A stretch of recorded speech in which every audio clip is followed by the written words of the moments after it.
everybody, it's Avril from Mitchy Titch Yoga here. I hope you are all well. Well, do you remember on Monday we began to read The Blue Beyond, a fabulous new storybook that I received by Jeanne Willis and the illustrations by Bethany Christo. Now, we got a good way through our book. Do you remember? Good. Well, I shall read the last little paragraph of where we got up to, just to remind you, and then we'll carry on with more of the story, okay? If you need to catch up, the first part's over on YouTube, or you can catch it on the live recordings on Facebook. It's there too. Are you ready? Here we go. Strange, but nothing to be afraid of, thought Lana, and filled with new confidence, she swam off to play with an octopus. So can you remember she'd seen the sea cucumber, hadn't she? And here she is with the wise old turtle that she's swimming about with. Okay, so she swam off to see the octopus. Hi, Mr. Eight Arms, she said, holding out her fin and shaking each arm in turn. Delighted with his new friend, Octopus whirled her round and round and round. Whee! Faster! Shrieked Lana. Stop whirling, please, Octopus, Turtle scolded playfully. You'll make her dizzy. Octopus put Lana down, and as he zigzagged away, he squirted Turtle with a jet of black ink. It was the silliest thing Lana had ever seen. Even Turtle could see the funny side. You see? Poor Turtle. I asked for that, stopping his game, Turtle laughed. Lana, where have you gone? To her horror, Lana was jumping up and down on a plump jellyfish. We're playing bouncy castle, she whooped. Boing, boing, boing, boing. I do apologise, Jellyfish, said Turtle. Lana is just learning her sea manners, so please don't sting her. She's a friend of mine. I won't, promised Jellyfish. I'm enjoying myself enormously. I was feeling old and invisible, but playing with Lana has given me my bounce back. You should try it. Look. Oh. Okay, agreed Turtle, and to Jellyfish's shock, she jumped up and down on her. I meant to try playing with Lana, not try bouncing, she complained, tossing Turtle onto her shell. Oops, sorry, Turtle apologised, rocking clumsily until she was the right way up. Come along, Lana, I think Jellyfish is right. I should play with you. Oh, look, poor Turtle, lying on his back.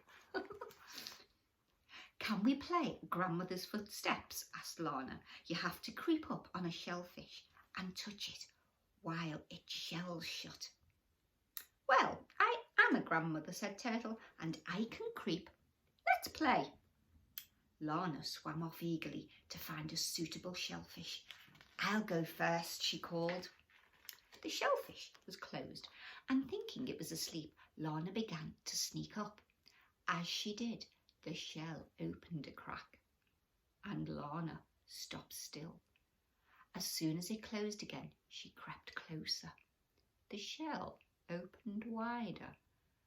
Lana stopped, waited for it to close, then swam as fast as she could towards it, and touched it as it sprang open.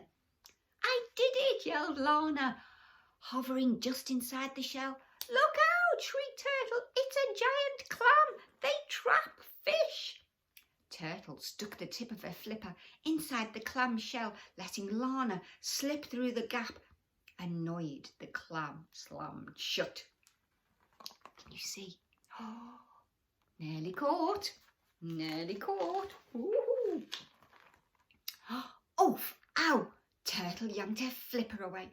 Oh no, does it hurt? Asked Lana. She just chipped a claw, Turtle, tutted Turtle. It'll grow back. Your turn to play, Lana sang. Let's play I Spy instead, Turtle suggested. No one ever got into trouble playing I Spy.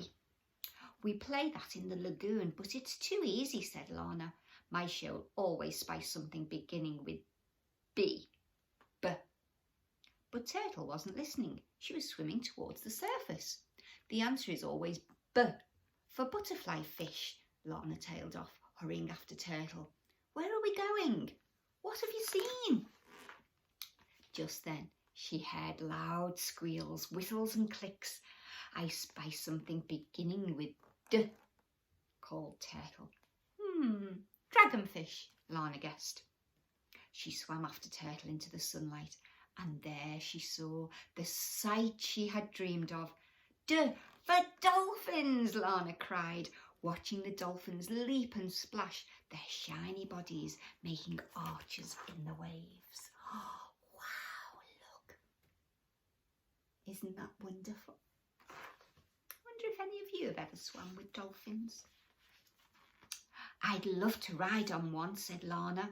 As the first dolphin passed by, it flicked her onto its back and looped off through the waves. Woohoo! Wait for me, yelled Turtle, puffing after them. By the time she'd caught up, she was exhausted. Jump on, called Lana. It's the best fun. I think I'll sit this one out, wheezed Turtle. By the time Lana returned, Turtle was snoring on a rock.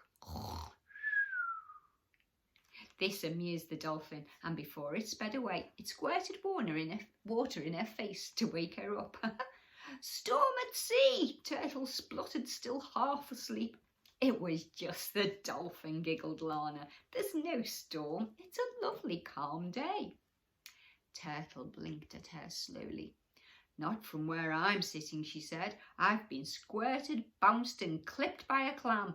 Would you mind if we did something quiet for a while? Can't it involve exploring? Lana replied.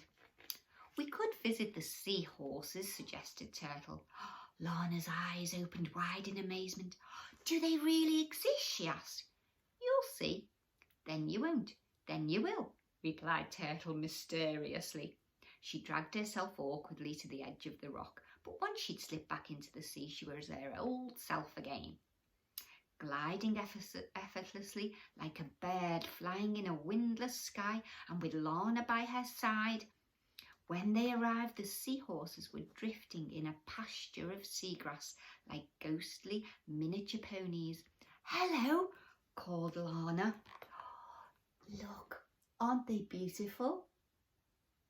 Oh, I bet you Lana was pleased. Shh, whispered Turtle. They're very shy. But it was too late. The seahorses had vanished. Where did they go? Wondered Lana, looking all around. Nowhere, Turtle murmured. If you startle them, they change colour to blend in with their surroundings. Watch quietly, keep still, and you'll see them.